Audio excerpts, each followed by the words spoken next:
Eu queria que você abrisse a sua Bíblia, eu quero só fazer uma reflexão com você.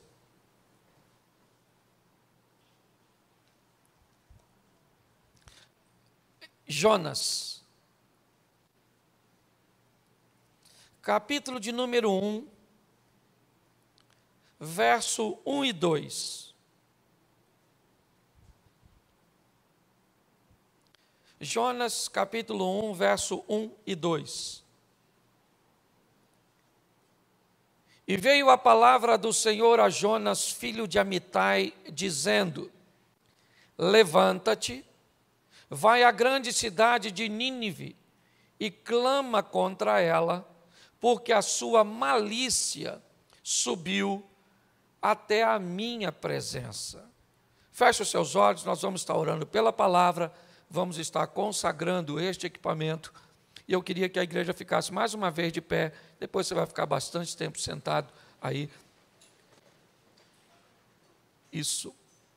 Senhor nosso Deus e Pai, em nome de Jesus, te louvamos por tua palavra, te agradecemos por essa palavra de vida que nos inspira, que nos norteia, que nos alimenta. Muito obrigado, ó Deus, e fala conosco de uma forma muito especial. Te apresentamos todos esses equipamentos, desde cada câmera, a grua, a cada cabo, consagramos tudo a Ti, ó Deus. Que tudo seja utilizado para a honra e glória do Teu nome, para o engrandecimento e expansão do Teu reino. Muito obrigado, em nome de Jesus. Amém. Glória a Deus. Amém? Podem-vos assentar. Nós estamos falando sobre autoridade. E eu queria que você observasse o que vai acontecer nessa história, quando alguém ousa desafiar a autoridade de Deus. Nós vamos dar uma olhada na vida de um profeta, um homem de Deus, Jonas, filho de Amitai, e ele é alguém que nos 2 primeiros versículos diz que a palavra do Senhor veio até Jonas e disse a ele: levanta-te e vai à grande cidade de Nínive e clama contra ela, porque a sua malícia subiu até a mim. Nós estamos olhando um momento onde o Todo-Poderoso, o Criador de todas as coisas, aquele que tem autoridade sobre tudo, todas as coisas estão debaixo de seu controle, estão sob seu domínio. E esse, com tanta autoridade, diz a um mortal uma missão que ele deseja cumprir, e esse mortal resolve desafiar a autoridade de Deus. Ele resolve que acha, ou ele pensa, que a ideia dele, ou os planos que ele tem para aquela nação, é melhor que os planos de Deus. E ele revela isso no último capítulo.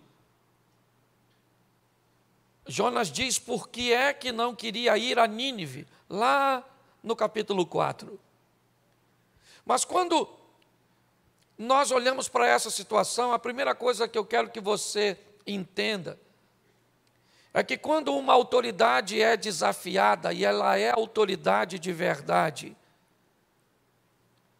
haverá uma punição.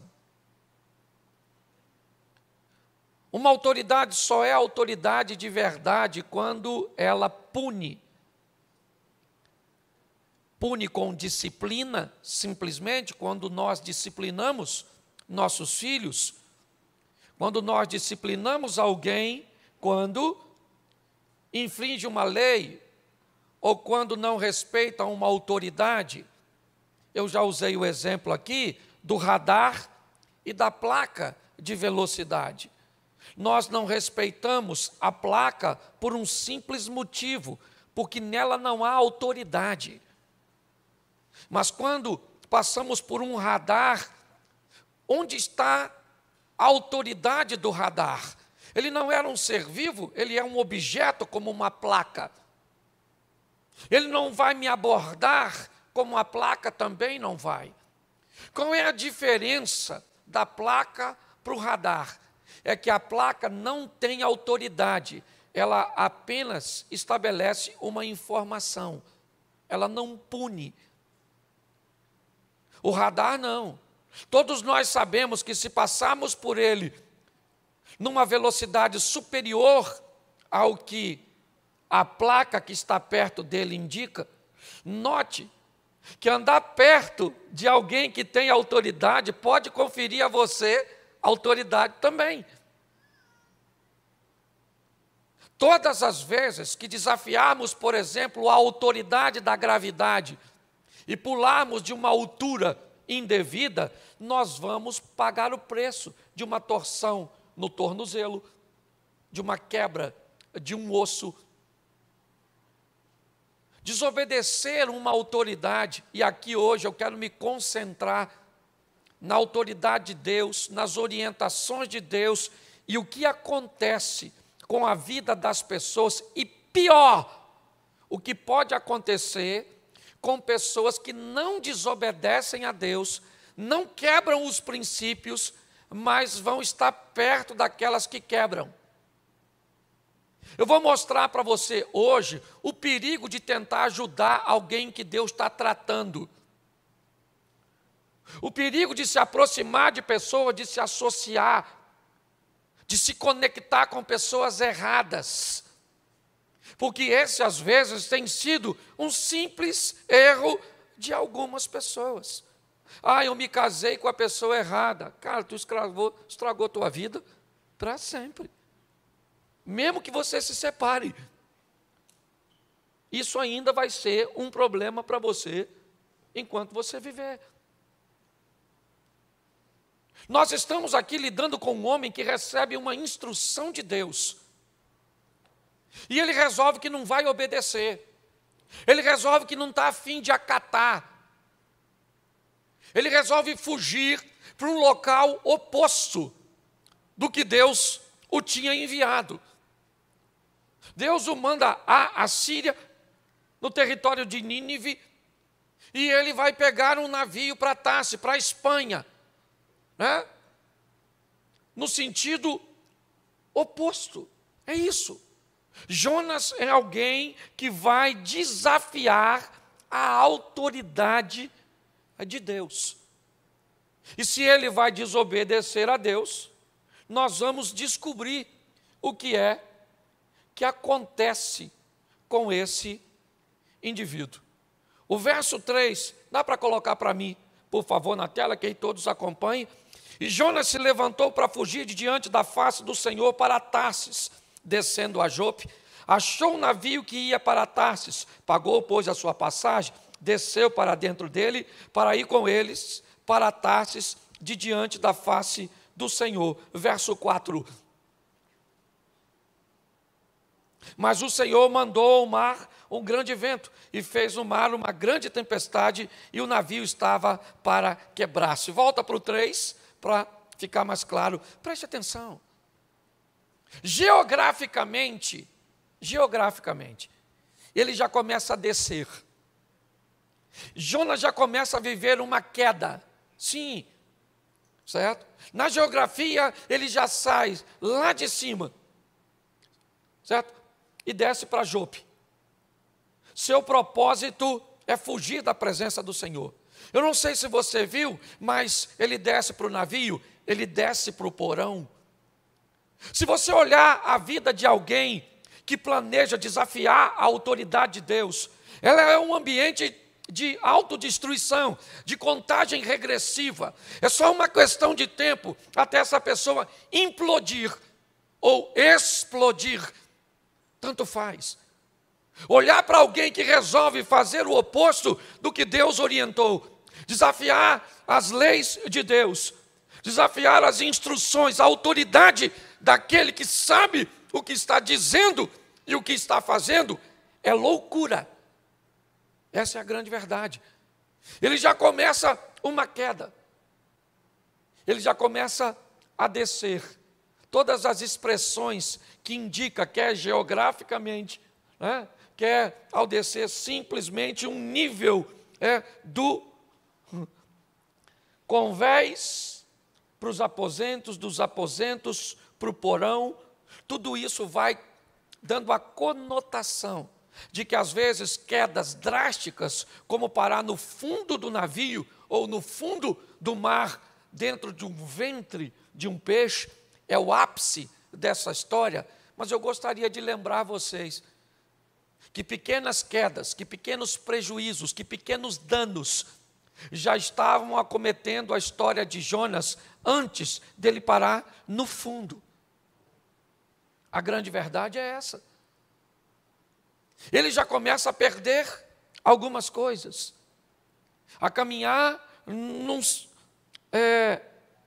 numa rota, onde dá uma conotação de perda. É isso que ele faz. Mas o interessante é que ele compra uma passagem para Tarsis, num navio que está atracado em Jope. E quando o capitão daquele navio vende um ingresso para Jonas, ele não imagina o que vai acontecer. Ele não sabe quem é aquele cara que está entrando na vida dele, no barco dele. Ele não sabe quem é aquele camarada que está se misturando com sua tripulação, com seus passageiros, com suas bagagens, com suas cargas. Quando alguém que desafia a autoridade de Deus vai viver a sua vida, ele começa a levar para o buraco, ele começa a atrapalhar a vida das pessoas que vão estar por perto dele. Viver perto de alguém que não quer viver segundo as instruções de Deus, a autoridade de Deus, é ficar na rota de colisão dos destroços. É como um furacão que entra num ambiente e pega aquilo que estava consolidado, joga para o alto e arremessa em todas as direções. E quem estiver por perto, inevitavelmente sairá ferido daqueles destroços. Fique perto de alguém que não quer viver segundo os preceitos de Deus, e você vai ver se não sobra para você, se não sobra para a sua família, se não sobra para os seus negócios, se não sobra para seu ministério, se não sobra para seu casamento. Quando Jonas entra naquele barco, o barco está sentenciado a ir para o fundo. Por isso, eu estou cansado de dizer na igreja: quem aprende a selecionar relacionamentos, quem aprende a ser seletivo nas pessoas que farão parte de sua intimidade, inevitavelmente viverão uma vida mais fácil. Pessoas desobedientes, tóxicas, vão atrapalhar a sua vida. Segundo a Bíblia, a vida por si só já é difícil. No mundo tereis aflições. E nós não precisamos de complicações, porque segundo a Bíblia, nós já temos o inimigo, o Satanás, o pai da mentira. Ele tem anjos a seu serviço. E muitas pessoas ainda complicam, dando ou se permitindo estar à margem de pessoas. É isso. Jonas entra no navio daquele camarada. Ele não desobedeceu a Deus, o capitão do navio. A única coisa de errado que ele fez foi deixar uma pessoa indevida participar de uma forma tão próxima de seu barquinho. E pega esse barco hoje e coloca a sua vida, coloca a sua história. Jonas entra e vai dormir. Sim, ele pagou a passagem. Isso. Ele é um passageiro, ele não é um tripulante, ele não está ali para prestar serviço. Ele vai lá para o porão, arruma um lugarzinho gostosinho, quentinho e se deita. Quem é esse? Esse é o camarada que desafiou a autoridade do Eterno. Será que ele pensa que um navio Será que ele pensa que uma direção oposta vai protegê-lo do Todo-Poderoso e daquele que tem tudo em suas mãos? Não. Uma tempestade começa a assolar o navio. O navio de quem? O navio de todo mundo que está lá. Uma pessoa atrapalhada pode atrapalhar a vida de uma multidão. Uma pessoa indevida pode atrapalhar todos os seus negócios, toda a sua história. É assim que funciona, é isso que nós estamos vendo. O que devemos olhar numa pessoa? Qual é o comprometimento que essa pessoa está desejosa de obedecer a Deus? E por mais que ela não seja perfeita, nós já sabemos o que ela quer. E se ela quer, ela faz parte de meu destino. Se ela não quer, o máximo que ela pode fazer é parte da minha agenda. Tem gente que vai cruzar seu caminho e só fará parte da sua agenda. É só para fazer negócio, é só para sentar numa mesa, é só para trocar alguma coisa, é só para viver um momento. Não coloque gente de agenda em destino. Aprenda isso. Quando Jonas entra no barco, já era. Os inocentes vão pagar. Que inocentes? Você pode até falar os inocentes do barco, mas não os inocentes da vida, onde eu quero aplicar hoje. Se a Bíblia me diz que antes de receber alguém, eu devo saber, olha bem, bendito é aquele que vem em nome do... Antes de saber quem é aquela pessoa, é mais importante saber quem foi que mandou ela para a minha vida. Ela vem da parte de quem? Se não vem da parte de Deus, eu não recebo, pelo menos para destino. É assim que funciona. Quando nós olhamos para esse ambiente, o que estamos vendo? Uma tempestade para quem? Para Jonas? Não, agora ela não é mais para Jonas. Ela é para Jonas, para o capitão do navio. Ela é para todos os tripulantes. Ela é para todos os passageiros. Ela é para toda a carga. Ela é para todo mundo. Já viu quando você olha para a sua vida e diz o que está acontecendo, meu irmão? Eu estou envolto. Esses dias não tinha nada. Hoje parece que o mundo se virou contra mim. Provavelmente tem um problemático perto de tu. Isso você tem que tomar muito cuidado, porque às vezes o problemático não está perto de você. Ele é você. Você conhece gente que é só chegar, parece que a confusão é companhia. Vem de caravana. Chega alguém 10 minutos depois, toma uma fofocada dos infernos. De onde essa fofoca veio? Dessa praga que chegou aqui. O príncipe da fofoca. Ô pastor, não pode chamar a gente de praga. Eu chamo praga. Jesus chamou raça de víboras, suas pragas, suas pestes, sepulcro caiado, eu sou discípulo dele. Dá uma olhada. E sabe o que é pior? O barco vai afundar, a tempestade está cada vez aumentando, e aumenta a tempestade. E onde o Jonas está? No porão, porque às vezes o que vai te levar para o fundo não está no convés, é difícil de ver, você tem que procurar. Você sabia que antes de jogar Jonas fora, jogaram a carga inteira? Você sabia que antes de jogar Jonas fora, perderam tudo que não precisava perder? Era só ter jogado Jonas fora primeiro. Mas quem não tira o mal primeiro vai perder muita coisa de bem. Vai perder relacionamentos de bens, casamentos de bens, filhos de bens, amizades abençoadas, bens materiais. Às vezes o que está levando você para o fundo, o que está te prejudicando, está escondidinho lá dentro de tu, dormindo, te levando para o fundo. É aquela mágoa, aquele ressentimento que você nem lembra, passa até despercebido.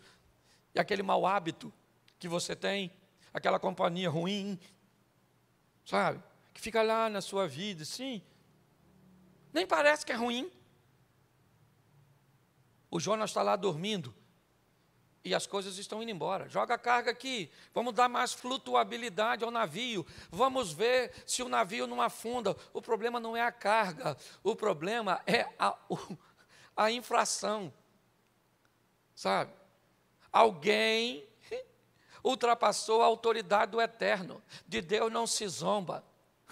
Ninguém escarnece de Deus. Tudo que você plantar, você vai colher. É meio filosófico, mas funciona assim. A vida é como um eco. Se você não gosta do que está ouvindo, é só mudar o que tu está gritando. É tempo de aprendermos com essa lição. Está lá, joga carga, joga tudo, perdi isso, perdi saúde, perdi casamento, perdi os filhos, perdi o emprego, perdi carro, perdi crédito, eu só vou perdendo, mas por que eu preciso perder isso tudo? Porque tem um Jonas aí dentro. Acorda e joga isso. Pastor, que Jonas é esse que eu ainda não sei? Às vezes é o Jorge, o seu namorado. O Jorge, pastor, mas o Jorge é o único namorado que eu tenho. Ele é tão bom, pastor. Ele só não quer casar comigo e pega eu. Assim, fora do casamento. Mas o Jorge é tão bom. Então vai para o inferno com o Jorge, eu sei, o Jorge, o Satanás. Dá raiva, me perdoa.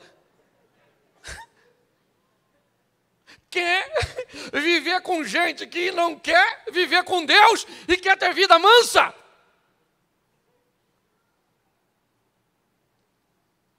O negócio é diferente, gente. Localiza hoje, o que é? Essa compulsão por compra. Pastor, estou todo endividado. Cara, infeliz, compra tudo. Está capim pegando fogo, é financiado. Como é que paga? Sim. Dá uma olhada hoje, o que é que está nessa sua vida? Essa preguiça sua. Preguiça. Acorda meio-dia cansado. Nossa, que cansaço. O que foi? Sonhou que estava trabalhando? Deve ser. Sonhou e agora acordou cansado. Nós precisamos dar uma olhada e localizar o que é que está levando nossa vida para o fundo. E normalmente vai ser algo que está quebrando uma autoridade. Ou seja, aquilo que Deus disse para eu não fazer, eu estou fazendo. E aquilo que Deus diz para eu não fazer, eu faço. E o que Ele diz para mim fazer, eu não faço. Achando que vou sair ileso dessa brincadeira. Tem gente que peca e ainda fala assim, é? O senhor vai me corrigir com uma palavra dessa? Então eu não volto mais aqui nessa igreja. Entendeu? Eu vou para o inferno, o senhor vai ver só. Deus olha e diz... É porque Ele não vai falar, mas se fosse eu falava, vai com Deus. Gente, não dá para brincar. Sei que você está cansado depois de um dia exaustivo, um ambiente hostil para você estar na igreja. Você não veio aqui à toa, você veio para buscar uma palavra de vida, então sai daqui para colocar essa palavra na sua vida, para viver o extraordinário de Deus. O capitão do navio começou a procurar, porque ele já jogou tudo fora. E a tempestade está lá, fundando. O pessoal gritando, faz alguma coisa, faz o quê? Foi lá no porão, está o Jonas quietinho. Fala para quem está do seu lado assim, já achou seu Jonas? Eu vi uma mulher olhando para o marido, fazendo assim, ó. Estou brincando, viu? Olha só. Lá no porão do navio, quem é que está lá? Quem é que está lá? O Jonas. O capitão do navio chega lá e diz, acorda, ô dorminhoco. Nós vamos afundar. Vamos dar um pulinho lá no convés, rapaz. Cada um está clamando ao seu Deus. Você quer resolver as coisas? Tire da escuridão, do porão e leve para o convés. Com meias verdades você não resolve nada. Traga logo a situação para a luz. Aliás, a grande guerra da Bíblia é isso. Trevas e luz. Luz, conhecimento. Trevas, ignorância. Mentira, obscuridade. Quando ele vai lá nas trevas e pega Jonas do porão aquilo que estava querendo me levar para o fundo, afundar meu casamento, afundar minha família, meus negócios, minha igreja, meu ministério. Tira, querido, e traz para a luz, põe aqui no convés, na luz do dia. Quem é você, meu irmão? O que você está fazendo aqui? De onde você veio? É isso. E nesse momento Jonas começa a narrar. Eu sou hebreu, desobedeci a Deus, que me mandou para Nínive, comprei uma passagem, entrei nesse barco, e agora essa tempestade está acontecendo por minha causa. Agora ele já sabe o que é, sim ou não? Sim ou não? Mas e a carga? Ele vai apanhar de novo? Não, né? Vai não. O que ele perdeu, ele não tem de novo. Ele não dá para ir lá e recuperar. Olha o dano. E quem foi que deu esse prejuízo inteiro? Alguém que resolveu desafiar a autoridade do Eterno. Preste atenção. Ninguém tem autoridade para trazer prejuízo para a sua vida, senão você. Se você acha esquisito, eu também acho, mas vamos lá, Labão e Jacó. A partir de hoje, Jacó, eu vou te pagar, seu salário vai ser de todo o meu rebanho, as ovelhas e vacas, todo o gado que for salpicado e malhado, ele vai te ser por salário. Mas ele tinha mandado os filhos separar todo o salpicado e malhado, para que Jacó não prosperasse. Mas a Bíblia diz que o gado e boa parte dele, e os melhores, começaram a nascer salpicados e malhados. É lógico, uma atitude de Jacó. Mas o que eu quero que você entenda é o seguinte: se Deus estiver contigo, o deserto tem que te fazer prosperar. José era solteiro, a mulher de Potifar se ofereceu para ele. Ele não precisou se deitar com ela, mas teve uma esposa. Potifar era rico. José não precisou mexer em nada dele e se tornou governador do Egito. Porque se você José não quebra princípio e entende o poder da autoridade, os céus se movem a seu favor. É isso que nós precisamos entender. Quando nós estamos olhando, o que estamos vendo? Agora a verdade está ali, mas o prejuízo também está. Só não está havendo reclamação nem críticas nesse ambiente, porque tem algo muito maior em jogo: vidas. E quando vidas estão em jogo, a carga não é questionada.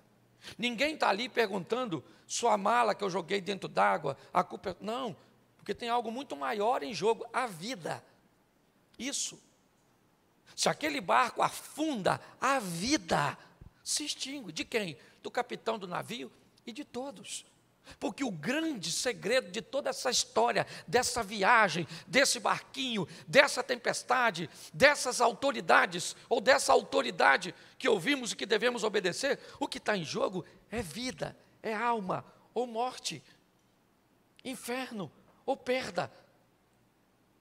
É isso. Quando Jonas diz quem é, o que fez, ele diz assim: só tem um jeito de isso ser resolvido. Vocês precisam me arremessar para fora do navio. Mas como assim? Se você é o problema, pule. Ele não ia fazer isso, primeiro porque era suicídio. Ele não ia cometer uma insanidade dessa.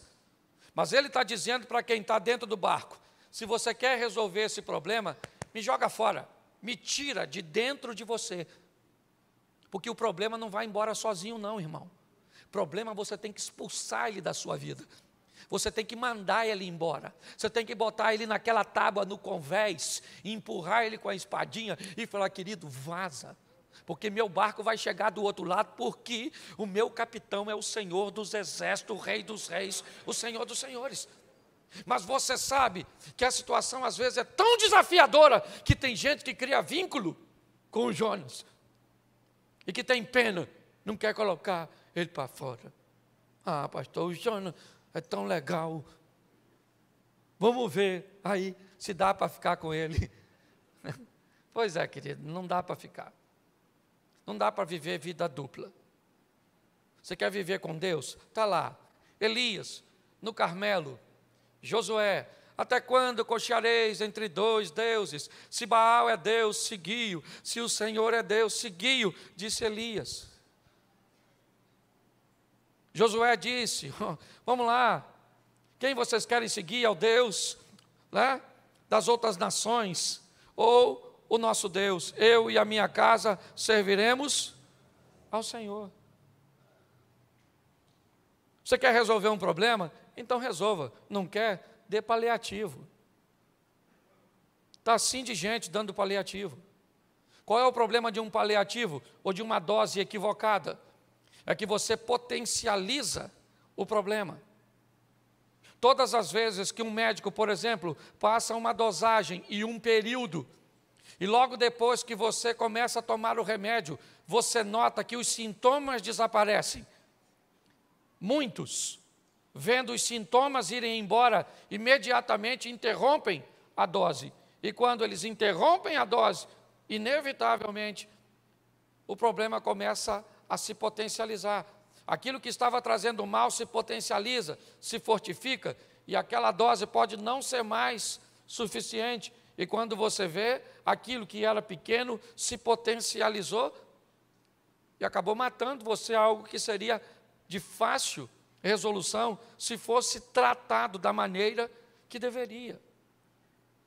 Hoje as pessoas estão brincando com amizade, com relacionamentos, com conselhos. Estão brincando com uma série de coisas, e o que está em jogo é a sua vida, é você que coloca para fora. As pessoas entram no meu gabinete me pedindo conselho. O máximo que eu posso fazer é, às vezes, conseguir identificar um Jonas que eles não identificam, e dizer para eles o que eles têm a fazer com aquele Jonas. Mas a decisão de lançá-lo fora de seu navio e de sua vida não é minha. A mim já me basta descobrir os meus Jonas e lançá-los para fora da minha vida. Tudo aquilo que quer prejudicar meu casamento, que quer prejudicar minhas finanças, que quer prejudicar minha saúde, que quer prejudicar meus negócios. Eu tenho que entender isso. Com muita dificuldade, aqueles homens, amedrontados é verdade. Por quê? Porque eles estão medindo. Eles estão jogando para fora um cara que fez os céus conspirar contra ele. Olhe bem. Jonas está dizendo que tem um mar revolto. Jonas está dizendo que tem vento soprando de forma, extraordinária, porque ele resolveu não reconhecer a autoridade ou desobedecer uma autoridade. Eu preciso que você entenda onde pode parar a vida, os negócios, a família, de alguém que resolve burlar essa autoridade. Agora o barco está vazio, pelo menos de coisas valiosas, no que diz respeito aos valores humanos. O que tem ali agora é só coisa que é valiosa para Deus, alma. E Jonas sai do navio. E quando ele sai do navio, lançam ele fora, acabou. Você pensa que eu estou querendo continuar a história falando de Jonas? Você acha que eu vou contar o tempo que ele ficou no ventre do peixe? Que eu vou falar que ele foi para Nínive e a história toda e tudo? Não, eu não vim aqui para falar com vocês do Jonas. Eu vim aqui para falar para você e para mim, fique cuidado, tome cuidado, para não ter um Jonas perto de você. Tome cuidado para não deixar alguém com esse tipo de comportamento se aproximar, porque a proximidade desse tipo de pessoa, com esse tipo de comportamento, inevitavelmente vai te trazer sérios perigos. O mais rápido que você puder, faça uma seleção, sabe, das pessoas que estão margeando a sua vida, que estão tentando comprar um ingresso para entrar aqui, para fazer parte, para entrar na sua casa, para ouvir sua intimidade, para sair com você. Vai dando uma olhadinha nisso, porque a hora que der problema para essa turma, inevitavelmente, os destroços acabam nos atingindo. É muito importante sairmos daqui hoje. Por quê? Porque eu sei que muitos de nós já perdemos coisas que não precisávamos perder. Já vivenciamos coisas que não precisávamos. Nós não precisávamos. Está lá o profeta. Eu bem sei os pensamentos que tem a respeito de vós, pensamentos de paz e não de mal, certo? Para que eu possa dar a vocês o fim que vocês desejam. Deus está dizendo, eu sei que você quer o melhor para você. Eu sei que você tem a seu respeito pensamentos de paz e não de mal.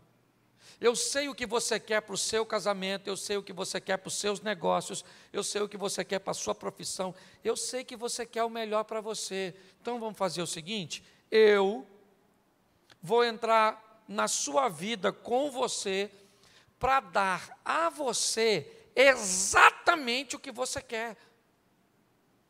O grande problema de formarmos essa parceria é que provavelmente, como diz Elias Dantas, você vai roer a corda. Você vai começar a agir de forma nociva, sabotadora, tentando sabotar seu próprio sucesso, o sucesso do seu casamento, o sucesso dos seus filhos, o sucesso do seu negócio, o sucesso da sua caminhada cristã. Essa é a história. Não estou aqui como advogado do diabo, mas eu te digo com toda certeza, o maior inimigo que temos não é ele, porque o aliado que temos é muito maior que ele. Então, nosso problema não é o diabo, nosso problema é o pecado. Pecado e diabo são duas coisas diferentes, certo? O que é o diabo? O diabo é alguém que busca se aproveitar do pecado para nos tirar da presença de Deus. É só isso. Se você quiser viver com o pecado, na sua luta contra o pecado, isso chama processo de santificação. Por isso que a Bíblia diz, sem santificação ninguém verá a Deus. Se você viver num processo de santificação, você vai ter uma luta com o pecado, mas não com o diabo. Com o diabo luta quem entra no caminho dele, porque segundo a Bíblia, os anjos do Senhor acampam-se ao redor daqueles que o temem e os livram, e o diabo está ao derredor. Nessa disposição, eu e você no centro, os anjos do Senhor dando cobertura e o diabo tentando aproveitar de algum desejo pecaminoso. É só isso. Potencializar o diabo e dizer que ele entra na sua casa, entra na sua família, entra nos seus negócios, entra na sua igreja, entra aqui, e entra ali, e entra lá. Ele é seu parceiro. Vamos sair daqui hoje para viver uma vida extraordinária. Ao lado de quem? Ao lado de Deus, que tem toda a autoridade. É só isso.